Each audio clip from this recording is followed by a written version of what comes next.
Antes de empezar, antes de comenzar el programa, esta semana tuve una reflexión porque me vino el recuerdo de hace ya, creo que más de 30 años, un recuerdo que tengo inmóvil, que tengo ahí fijo, que cada cierto tiempo aparece, y es yo con 10 o 11 años viniendo del colegio, hacía un día muy bueno, un día soleado, posiblemente serían estos meses, mayo, junio, y venía con dos de mis hermanas y empezaba a pensar sobre que hace unos días había vivido cosas o hace unos meses había tenido experiencias y ya me resultaban como un sueño. Me ponía a pensar en, en que eso que tenía, eh, que decía, ¿ese era yo el que estaba ahí? O sea, lo vivo como un sueño, lo veo como, me parecía algo raro. Y decidí hacer algo, no lo voy a olvidar, decidí hacer algo y fue durante unos minutos ser consciente de lo que tenía en ese presente. De modo que toqué el suelo, me tocaba las manos, miraba a mi alrededor, miraba el día, que hacía un día muy bueno, la temperatura, intentaba identificar olores y estuve presente en aquel instante, en aquel momento. Un niño de 10 o 11 años que estaba experimentando porque veía que hace unos días, hace unos meses o unas semanas, todo le resultaba como un sueño. Y días después ya me resultaba como un sueño.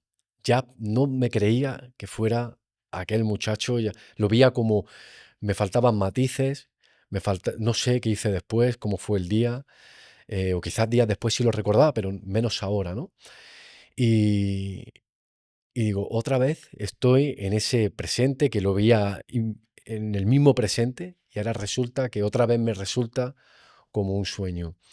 Años después, 30 años después, sigo pensando en aquel momento, sigo pensando en ese estar presente, en esa presencia. Sigo pensando en cómo toqué el suelo, cómo me toqué las manos, el sol que hacía y la calle. La calle que era exactamente San Antón de Granada. Lo recuerdo perfectamente a qué altura estaba, incluso qué comercio había. Que yo recuerde eso 30 años después es por la sencilla razón de que estuve presente en aquel momento. Al estar presente hace que 30 años después esté aquí con unos medios que no existían, en unas plataformas que no existían y esté recordando perfectamente aquel día, lo que pasó. Y quizás todo esté cambiado, no hacía ese maravilloso día, no había, quizás habían matices, ¿no? No hacía ese... Alguna de las cosas, quizás mi propia imaginación la ha creado durante años, pero tengo presente ese momento, porque estaba presente, valga la redundancia. Y con esto quiero llevar al aprendizaje que yo mismo me he llevado de cómo 30 años después sigo hablando de ese momento, de ese experimento de un niño, de un chiquillo.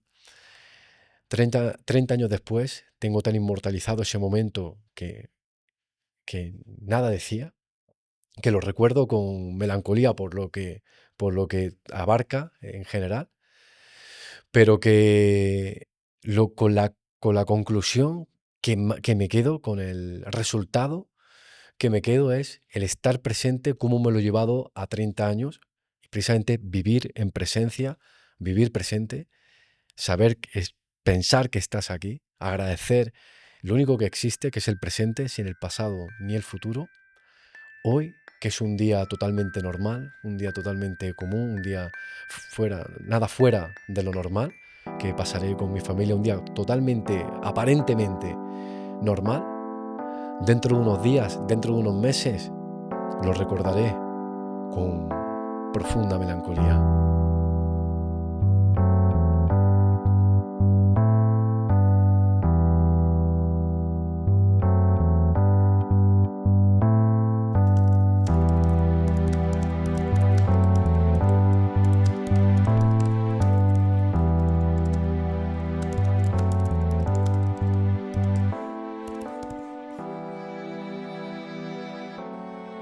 Hola, ¿qué tal, compañeros y compañeras? Bienvenidos a Salvados por la Bolsa, un programa más, un podcast más, una semana más. Gracias a los que estáis en el círculo privado de Salvados por la Bolsa, dejo en la descripción cómo podéis acceder a él. Ya sabéis que hablamos de sectores que desde que hemos hablado no han hecho otra cosa nada más que revalorizarse, empresas que no han hecho más que revalorizarse. Tenemos un comité mensual que creo que es bastante interesante, un proyecto para emprendedores. Oye, entra en el círculo privado y si no te gusta, pues te sales, te vas, no hay problema. Gracias a los que escribís al WhatsApp, al 617866222, y gracias a los que os apuntéis al newsletter, vais a salvadosporlabolsa.com, sale una emergente, y muy de vez en cuando envío un correo, hay veces que soy más consecutivo, pero todos tienen un aprendizaje. Veréis, el capítulo de hoy no se tenía que haber grabado hoy. El capítulo de hoy surge porque esta mañana, preparándome, arrancando el día, en la madrugada que me levanto, de pronto ha surgido un pensamiento, me ha surgido una idea. Me ha surgido, incluso creo que parte de la noche de ayer y la tarde ya la tenía en mente. Y es sobre la vivienda. Tengo un capítulo grabado en 2021 en el que digo que es mucho más inteligente alquilar que comprar. Digo que el peor error financiero que hace una persona es comprar una vivienda. Hablo sobre los beneficios de alquilar versus la contra que tiene el comprar. Comprar una vivienda no es rentabilizar, ni invertir, ni dejar un legado. Eso tiene que quedar claro, ¿no? Pero claro, en el año 2021, cuando yo grabé ese capítulo, esa vivienda, ese inmueble del que hablaba, actualmente se ha revalorizado a lo mejor un 60, un 70% más. Los alquileres se han disparado. Y si algo me caracteriza a mí es que tengo una gran capacidad de adaptarme al mercado, de ver cómo va evolucionando para adaptarme y, por supuesto, yo no estoy para tener una idea fija, sino yo estoy para rentabilizar y ganar dinero. Y es posible que haya cambiado mi postura, es posible, solo digo. Pero tienes que quedarte todo el capítulo para que sepas mi opinión, y es un dilema en el que vais a sacar vuestras propias conclusiones, pero tengo que dar algunos datos que tenéis que conocer. Veréis, la vivienda es la única inversión que conoce el español, la española media. O sea, es la única inversión que hace una pareja, un matrimonio, una persona, de las pocas inversiones que hace. Hay en países en los que no se compra, solo se alquila, y tienen mucho más riqueza que nosotros. Pero fijaros que hay países como Alemania, en las que tradicionalmente era un país de alquilar, el 80% de las personas alquilaban, y ahora muchos de ellos se han arrepentido porque se ha disparado el precio de la vivienda, se ha disparado el alquiler, han llegado a una avanzada edad y se han arrepentido de no haber comprado. Entonces, ¿se debe de comprar o se debe de alquilar? Hay hay distintos matices. Cuando tú compras hay una parte emocional. El sentimiento de propiedad, sentimiento de seguridad, sentimiento de estabilidad, y eso no te lo niego. Cuando tú vives de alquiler, temes que no te renueven el alquiler, eh, que te suban el alquiler, o que estás pagando por algo que no va a ser tuyo.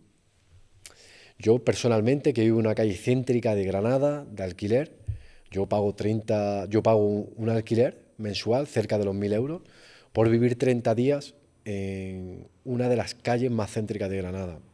Yo eso sé valorarlo. Yo, yo pago por un alquiler durante 30 días en el que si tengo un vecino abajo o arriba que de pronto tiene 3 perros y ladran y por H o por B me molesta, puedo coger e irme. Tengo la capacidad de que si me sale un buen trabajo, puedo irme. Si tengo un vecino conflictivo, puedo irme. Si hay algún problema, puedo irme. No tengo lo que es el atarme a una vivienda, y yo eso lo valoro, aunque sea un alquiler, yo lo valoro, ¿no? Pero comprendo que haya gente que diga, cuando llega la jubilación, no voy a tener dónde vivir. Puede ser que le corten el agua, puede ser que no tenga dónde comer, pero no, puede ser que no tenga qué comer, pero eso sí, tendrá un techo donde luego le entra la lluvia. Todo esto es muy complejo, muy complicado, todo depende de cada ciudad, de cada zona y en qué momento está. Yo particularmente siempre he dicho que si tienes cierta estabilidad, decides comprar ya no barato, sino comprar a un precio digno, pues comprendo que quieras comprarte una casa y que quieras esa estabilidad, que ya sabes dónde vas a trabajar y demás, ¿no? Pero, pero por otro lado, si tienes ese FOMO de que hay que comprar, de pronto apruebas una oposición, te vas a Madrid, ya tienes que comprar una vivienda porque crees que no hay, que el alquiler es muy caro. Y si luego te sale otra oportunidad. Como yo lo he vivido tanto, yo he estado en hipotecas, cuando he estado ligado a la banca, estaba principalmente en el área de hipoteca y veía parejas que no se aguantaban y se soportaban solo por la hipoteca. Personas que han rechazado un gran trabajo porque la hipoteca la tenían en determinada zona. Personas que han comprado caro por el hecho de que le parecía una buena calle y es la calle en la que se han criado, ¿no? Pero es de un pueblo que es desconocido completamente a nivel mundial. Existen distintos factores que te hacen comprar mal o te hacen que sea la peor inversión de toda tu vida. Yo siempre pongo el ejemplo de la casa de mi madre que compró por 90.000 euros, hoy está en torno a 220.000 euros. Eso sí, lo ha pagado en una época de intereses negativos, en los que casi no ha pagado intereses, habrá devuelto a lo mejor 15 o 20 mil euros de intereses, reformas que le ha hecho a la casa, luego reformar esas reformas, el IBI, el seguro, distintos gastos que llevan, pero bueno, si eso le da estabilidad y es su casa, pues comprendo que lo haya hecho, ¿no? Pero al final haces una suma, hoy lo puede vender por 220.000 euros y ¿a dónde va con ese dinero? Porque no te plantees comprar otra casa. Que esto quiero llegar a la siguiente conclusión, de que es compleja la situación, comprar o vivir de alquiler. Claro, si vives de alquiler, con el resto lo pones a invertir, pero es que porque pagan menos de hipoteca, pero eso no pasa luego. La historia es que la gente no compra, vive de alquiler y si pagara menos, lo que hace es gastárselo. Por otro lado, la gente que compra, paga una hipoteca y tampoco termina de invertir. O sea, se tienen que dar unos condicionantes en el que no comprar tengas una mejor, una mejor, tenga una finalidad financiera más potente de lo que ibas a hacer. Pero si no, si vives de alquiler, no ahorras, no inviertes, no estás haciendo absolutamente nada. Bien, a esto quiero sumarle que, que el banco sabe que, que tus padres han comprado una vivienda, que, has terminado que han terminado de pagarla, que si de manera, bueno, si fallecen porque llegue su hora, heredas una vivienda o tú y tus hermanos heredáis una vivienda y cuántas personas viven en la casa que compraron sus padres. Casi ninguna. Lo que van a hacer es venderla, crear una hipoteca mucho más cara y comprarse una casa más cara, dando de entrada la herencia de sus padres. Eso lo sabe el banco y el banco lo tiene completamente controlado. Con esto, todo esto surge por una conversación familiar en la que me decían, tú qué puedes, me decían, ¿no? Tú qué puedes vivir de alquiler, pero sin embargo, mi hija que es maestra en determinada ciudad, ¿qué hace? Esa es la cuestión, esa es la clave, ahí es donde quiero llegar.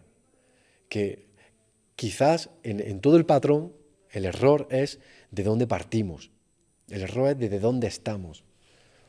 Muchas de las personas dicen, oye,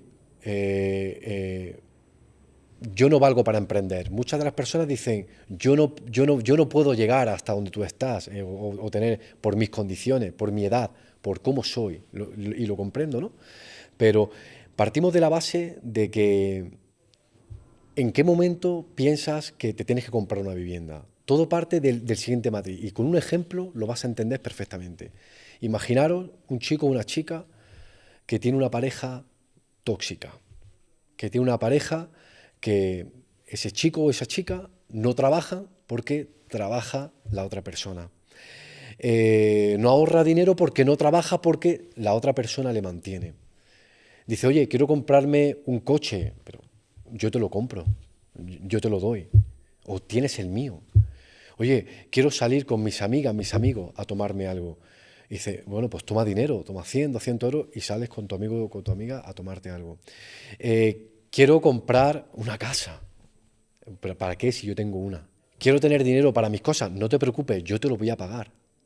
A ese chico o a esa chica, ¿qué le diríais si fueran vuestro hijo? Le diría, prepárate, busca un trabajo, vete de ahí. Trata de ser libre. Trata de tener tus propios ingresos. Aporta valor. Que no te paguen, que no te mantengan. Te tienen donde quieren. ¿Y si tienes un problema con él o con ella? ¿Dónde vas a acudir? ¿Y si tienes un problema en algún momento? ¿Por qué no puedes comprarte tu coche? Tienes que ir con el suyo. ¿Por qué no puedes con tus 200 o 100 euros irte a cenar con tus amigos o tus amigas? ¿Por qué tiene que dártelo él o ella? ¿Qué le diríais? Todo esto entiendo, ¿no? Es justo como el Estado y la banca nos tiene. Es justo como al Estado y a la banca le interesa que estemos.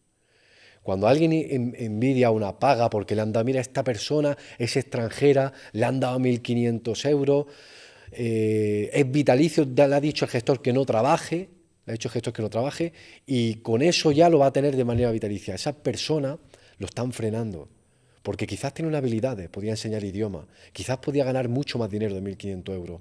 El Estado al final, o lo que conocemos como pagas, o lo que conocemos como ayudas, está bien porque en esa pareja, que volvemos al ejemplo, dice, oye, he perdido el trabajo, necesito tu ayuda los siguientes 2 meses hasta que encuentre un nuevo empleo.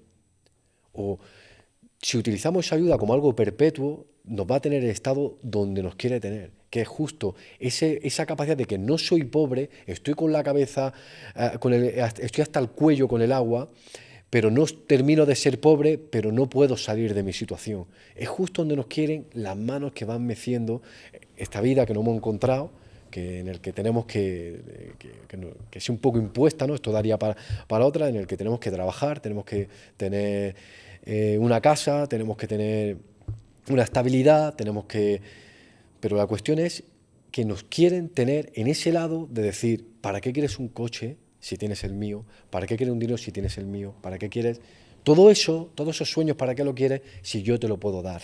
A la idea que quiero llegar, al punto en el que quiero llegar, es que es mucho antes donde nace esa percepción. No te plantees si debo o no debo comprar una casa. Lo que te diría es, mejora tu situación económica, trata de ganar más dinero. Y entiendo que me digas que no eres bueno para emprender, pero es como cuando me dicen no valgo para estudiar, no valgo yo no valgo para sacarme una ingeniería, yo no valgo para, me resulta igual cuando me dicen no valgo para emprender. Hay quien dice, oye, es que yo no voy a dedicar 5 o 6 años de mi vida a montar un proyecto que me haga libre, a montar un proyecto que me permita contratar, a crear un proyecto me pase a ese lado de que financian al país y no es financiado por el país. Porque piensa en qué lado estás. ¿Tú eres de los que financias al Estado o el Estado te está financiando a ti? Y va muy acorde a esa pareja tóxica de la que hablaba como ejemplo. Por ello, es como si te digo, oye, yo no quiero perder esos años, me dice, no quiero perder esos años, pero por otro lado, es igual que si un chico de 15 años me dice, yo para qué voy a perder 10 años de mi vida, 5 o 15 años formándome para sacarme una carrera, yo voy a vivir la vida, voy a estar con mis amigos, que vive rápido, porque no se sabe lo que me va a pasar mañana, a lo mejor me tiro los siguientes 10 años estudiando y no he podido disfrutar de la vida. Es el mismo argumento que si tienes 35, 40, 45, 50 años y no te has planteado todavía emprender o simplemente escalar tu salario. Es el mismo planteamiento que te hago. Te digo más, si te digo, oye, ahorra, trata de ahorrar, trata de invertir, dice, es que no quiero sacrificar parte, pues vuelve a lo mismo, a esas piezas de tu persona que dedicas. Porque mira, si me estás diciendo, oye, yo no quiero dedicar este número de años, sin embargo, he dedicado 6, 7 años, 5 años a aprobar una oposición. Vale, admiro y respeto a ese doctor o doctora que tiene vocación, que tiene devoción por su trabajo, que se queda una hora después para ver cómo va el paciente, que va con muchas ganas a su trabajo, que está donde quiere estar, que ha cumplido un sueño siendo doctor o doctora, pues, y ha dedicado todos esos años, perfecto, a ese policía, a ese guardia civil, a ese profesor que motiva a los niños, que le gusta la formación, que tiene esa pasión por enseñar, por ser un referente, y sabes que esas palabras le van a caer a los niños. Respeto todo eso, pero mírate y examínate y piensa en si realmente estás en ese punto o eres doctor porque te lo han dicho tus padres.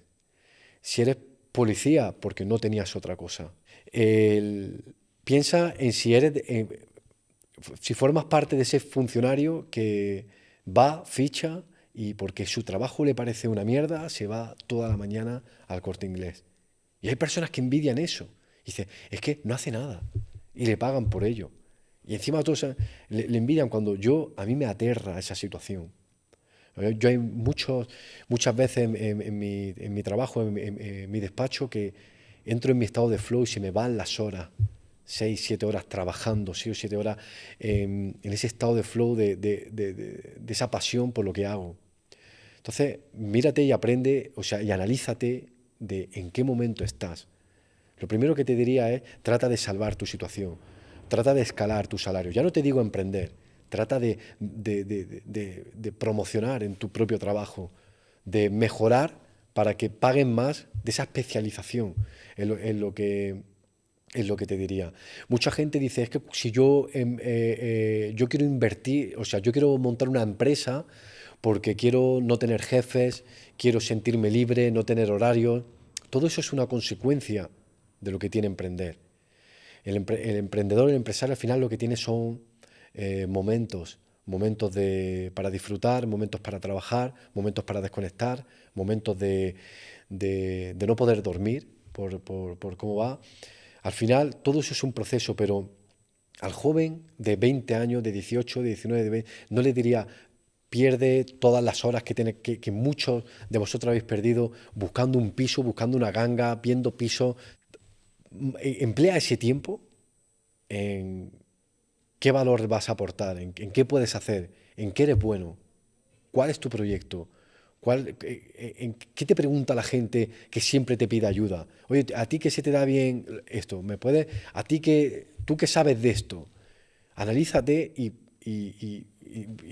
comprendo que no quieras entrar en ese círculo de emprendimiento y de mejora, pero si quieres estar constantemente viendo páginas con pisos, casas baratas, si quieres estar 5 o 6 años leyendo unos documentos para oposicionar, para aprobar la oposición, y era tu sueño entrar en negocios y decir que no estás regularizado fiscalmente y le vas a poner ese era tu sueño. Eso es lo que quería. Era tu sueño estar administrativamente contabilizando cuentas que no tienes ni idea de hacia dónde van. Soñabas con eso. Para eso sí emplea los 5 o 6 años. El matiz viene mucho antes de la compra de la casa. El matiz viene mucho antes. La acción viene mucho antes de parar a comprarte una casa, una vivienda. O de tener ese problema de ese sentimiento de propiedad. Es qué vas a hacer para salirte de esa persona tóxica, para casarte no solo con una persona, sino con el banco. ¿Qué vas a hacer para salir de esa situación? ¿No? Yo pago casi 1.000 euros de alquiler, una casa que si la comprara serían 30 años de alquiler. O sea, ¿te preocupa de verdad no tener una casa porque no tenga luz y agua, pero tienes tu casa y no tienes dónde comer?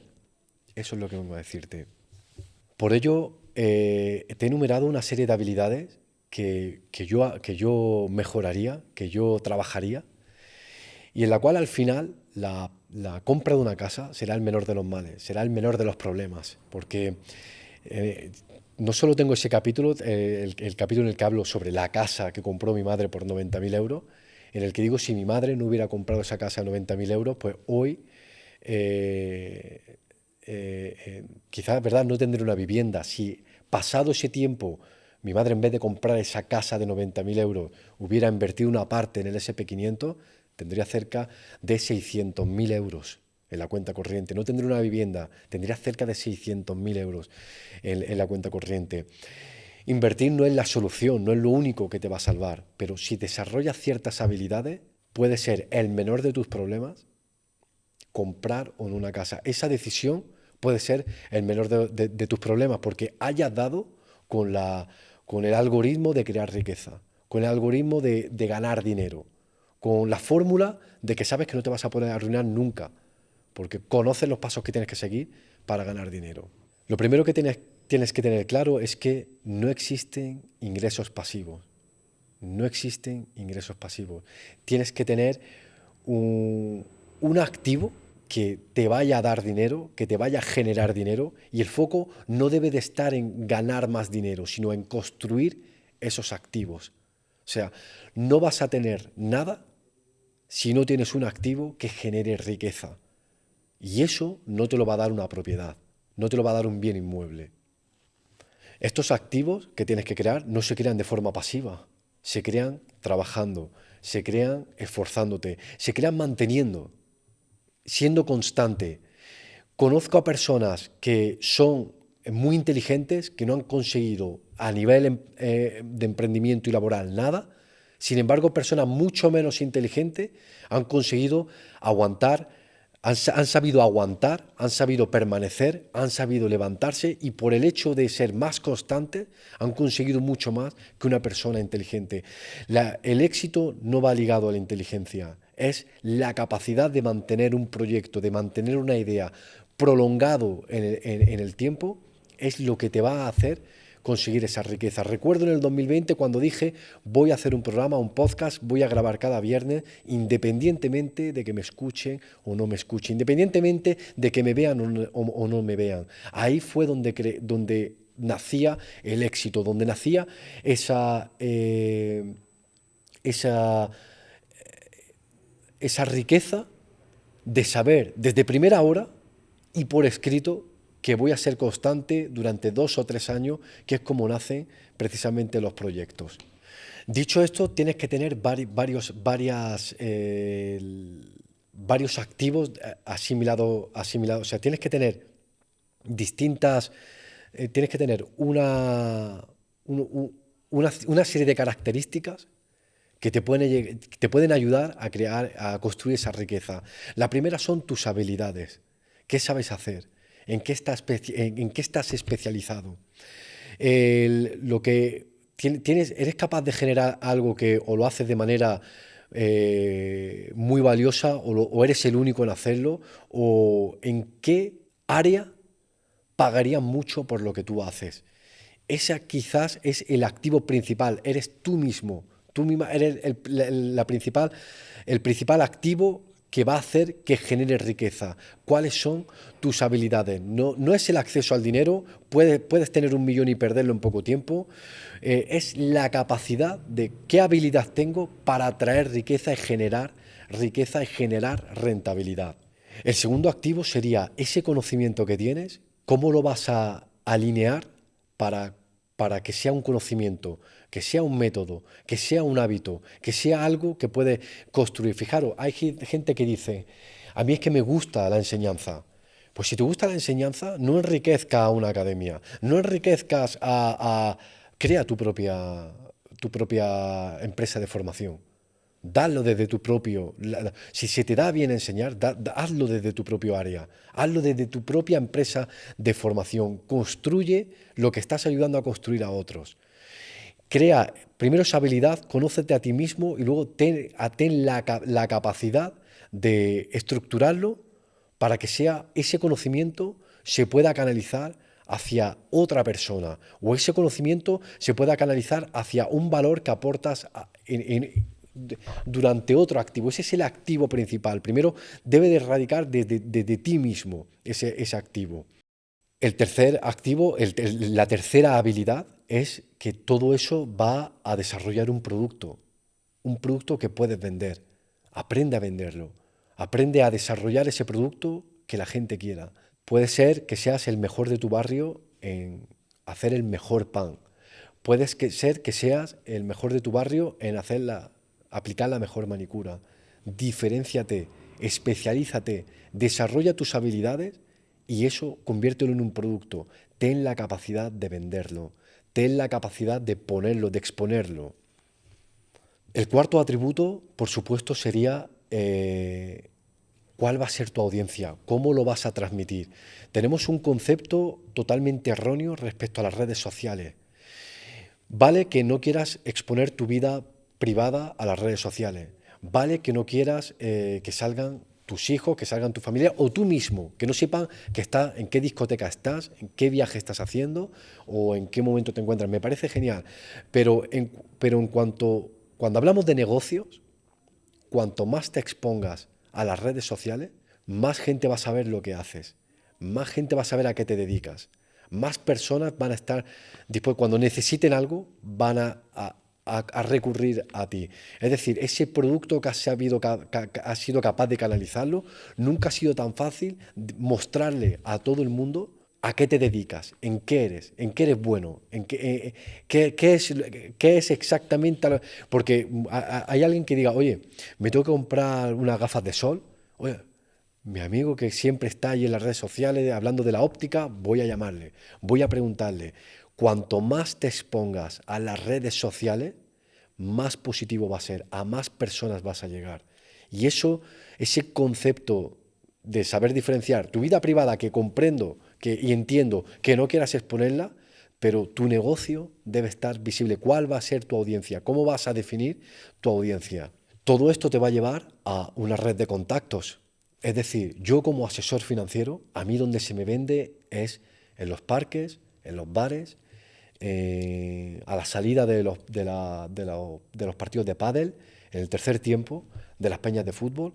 Ahí es donde se nos vende, de ahí es donde se nos habla. Cuida tu reputación. Todo esto es cuando ya has desarrollado tu habilidad, cuando ya tienes algo, estás especializado en algo concreto, has sido capaz de convertirlo en un producto, eres capaz de venderlo, tienes una amplia audiencia a la que llegar, todo el mundo, todo tu entorno sabe a qué te dedicas y has cuidado tu reputación, eso será un crecimiento exponencial completamente y hará que llegues a donde mucho más lejos, porque esa persona que está en el parque paseando al perro o con su hijo dirá, mira, llama a esta persona, llama a este chico, llama a esta chica, es la persona que estás buscando, es la persona perfecta que necesita para hacer eso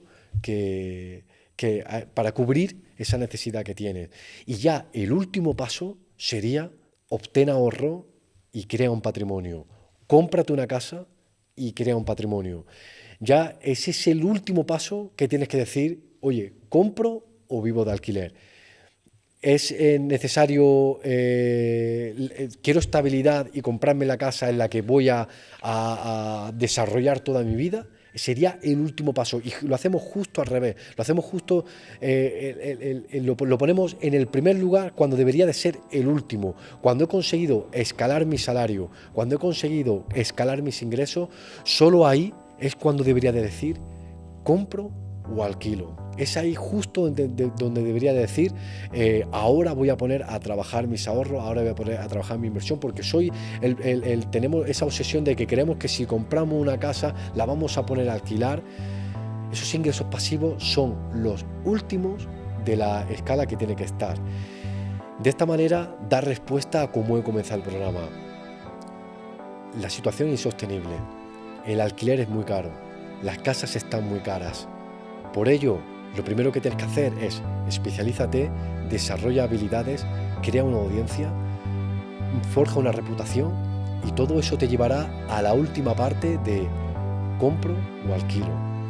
Será el menor de tus problemas y es donde habrás alcanzado precisamente tu libertad y habrás cortado con esa relación tóxica, ya sea con el Estado o con la banca. Muchas gracias por estar ahí, compañeros y compañeras. Espero que os haya gustado el capítulo. Espero que tengáis un buen fin de semana. Nos vemos el próximo viernes. Paz.